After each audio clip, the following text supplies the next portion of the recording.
Quest Foundation presents Ma Swamini Prerna. Theme of this current issue is चिंता, तनाव, हताशा, आ सदीनी एक खतरनाक व्याधि। चिंता, तनाव, अवसाद इस सदी की एक खतरनाक बीमारी। Anxiety, stress, depression, a dangerous disease of this century. September-October 2023.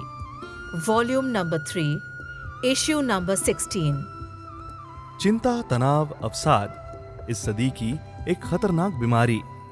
लेखक विद्याभूषण अरोड़ा। चिंता, तनाव और अवसाद ये तीनों तकनीकी तौर पर अलग अलग हैं।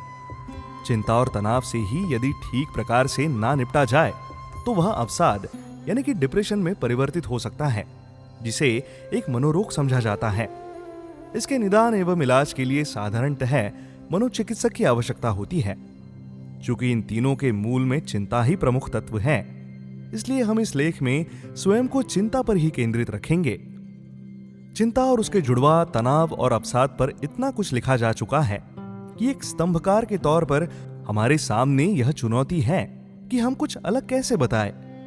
निस्संदेह हमारा मूल उद्देश्य यह नहीं है कि हमें औरों से कुछ अलग बताना है, बल्कि इसके विपरीत हमारा उद्देश्य यही है कि पहले से विद्यमान ज्ञान में से हम कुछ प्रकरण, कुछ संदर्भ अपने पाठकों के समक्ष अत्यंत संक्षेप में इस ढंग से रख सके कि कुछ उपयोगी बिंदु सामने आ जाए। अवसाद का सबसे पुराना और शास्त्रीय प्रसंग श्रीमद् भगवद गीता यानी हमारी गीता में आता है, बल्कि इस महानतम ग्रंथ की शुरुआत ही अर्जुन के अवसाद से हुई है और टीकाकारों ने इसे अर्जुन विवाद योग कहा है। गीता सार को यदि कोई व्यक्ति अपने व्यवहार में स्मरण रख ले तो शायद उसे स्वप्न में भी चिंता या अवसाद नहीं होगा। उसे अपने व्यवहार में इतना करना है कि अपना हर कर्म, हर कृत्य ईश्वर को समर्पित करते हुए यह विचार करना है कि जो भी हुआ है वह ईश्वर की आज्ञा से हुआ है और अच्छा ही हुआ है। इसी तरह जो होगा वह भी अच्छा ही होगा। तात्पर्य यह है कि चिंता का कोई कारण ही नहीं होना चाहिए। लेकिन हम सब जानते हैं कि ऐसा कहना सरल है और चिंता को भूलना और अपने सब कार्यों को ईश्वर को समर्पित करना बहुत कठिन है। यह कठिन क्यों है? यदि हम इस प्रश्न का उत्तर खोज लेंगे तो शायद फिर से उतना मुश्किल ना रह जाए और हम अभ्यास से समर्पण के भाव को सीख सके, उसे आत्मसात कर सके।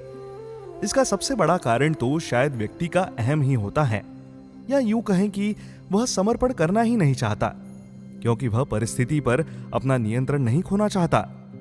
उसका अहम उसे उकसाता है कि नियंत्रण नहीं छोड़ना है, और जब नियंत्रण नहीं छोड़ना तो फिर समर्पण कैसा? उसका अहंकार यह बात समझने ही नहीं देता कि यदि अपनी चिंता, अपनी नकारात्मक सोच ईश्वर को सौंपी ही नहीं तो वह दूर कैसे होगी? और जब कभी अपनी गति से एक चिंता दूर होगी तो फिर कोई नई चिंता शुरू हो जाएगी।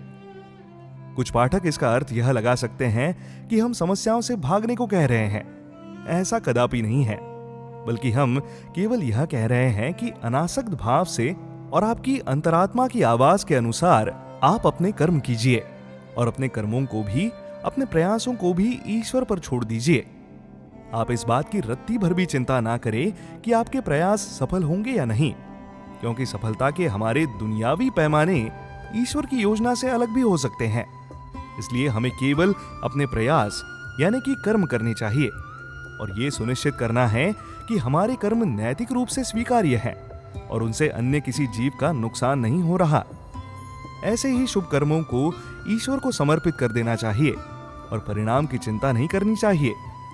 स्मरण रखिए कि सिर्फ अपने कर्म ही ईश्वर को समर्पित नहीं करने, बल्कि जैसा कि हमने ऊपर कहा, अपनी चिंताएं अर्थात अपनी समस्याएं भी आपको ईश्वर को सौंपनी है। यदि हम अपनी चिंताएं ईश्वर को नहीं सौंपेंगे तो चिंताएं हमें लीलना शुरू कर देंगी। जैसे कि हम अनंत काल से सुनते आए हैं, चिंता चिता समान है। अपनी समस्याओं के सामने कभी भी कमजोर मत पड़े और ना कभी अपने पर तरस खाएं, क्योंकि आपने जब अहंकार रहित होकर अनासक्त भाव से अपने सब कर्म और चिंताएं ईश्वर को सौंप दी है तो आप निश्चिंत हो जाइए, वह आपकी सहायता को तत्पर हैं। आजकल सोशल मीडिया के जमाने में हम सभी कितने ही लाइफस्टाइल गुरुओं तक भी आसानी से पहुंच सकते हैं, बल्कि वहीं खुद हम तक चले आते हैं। उनमें से लगभग सभी ये तो हमें बताते ही हैं कि चिंता नहीं करनी चाहिए, क्योंकि उससे तनाव होता है और फिर उससे मधुमेह होता है। लेकिन चिंता कैसे नहीं करनी चाहिए, यह जानने के लिए हमें उन पर नहीं बल्कि खुद पर ही निर्भर होना होगा। हमें अपने आप ही समझना होगा कि हम अपने अंदर पूर्ण समर्पण का भाव कैसे लाएं। समर्पण अपनी चिंताओं और अपने कर्मों यानी अपने प्रयासों का। और यह हम सब कैसे कर पाएंगे? जब हम अपना कर्ता होने का अहंकार छोड़ देंगे। हमें अपने भीतर विनम्रता के सुप्त गुण को जागृत करना होगा, ताकि हम अहंकार पर विजय पा सकें और सहजता पूर्वक स्वयं को, स्वयं के कर्मों को और अपनी चिंताओं को भी परमपिता परमात्मा को समर्पित कर सके। तब हम पूरी मस्ती के साथ बचपन से सुनते आ रहे इस दोहे का सही अर्थ समझ पाएंगे। तुलसी भरोसे राम के, निर्भय होके सोए, अनहोनी होनी नहीं, होनी हो सो होए। Love the vibe? Explore such interesting podcasts at www.questfoundation.org.in.